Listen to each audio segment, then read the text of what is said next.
అల్లూరి సీతారామరాజు జిల్లాలోని అనంతగిరి మండలం రోంపల్లి పంచాయతీ పరిధిలో గూడెం గ్రామం స్వాతంత్ర్యం వచ్చి దశాబ్దాల తర్వాత తొలిసారి విద్యుత్ వెలుగులు చూసింది. డిప్యూటీ సీఎం పవన్ కళ్యాణ్ ప్రత్యేక చొరవతో కేవలం 5 నెలల్లోనే కొండపై ఉన్న ఈ గ్రామానికి విద్యుత్ సరఫరా అయింది. అడవిలో ప్రపంచానికి దూరంగా ఉన్న ఈ గ్రామంలోని 17 కుటుంబాలకు కేంద్ర ప్రభుత్వ నిధులు, రాష్ట్ర విద్యుత్ శాఖ సహకారంతో 9.6 కిలోమీటర్ల మేర విద్యుత్ లైన్లు, 217 కరెంటు స్తంభాలు వేశారు.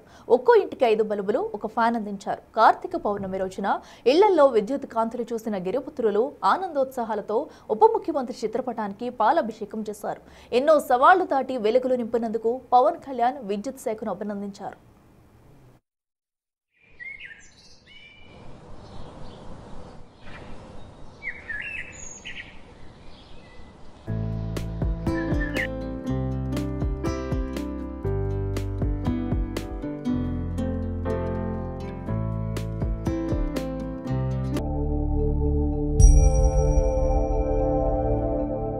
స్వతంత్రం వచ్చి ఎన్నో సంవత్సరాలు గడిచినా మేము ఇక్కడే చీకట్లోనే పడుకుంటున్నాం, చీకట్లోనే తింటున్నాం.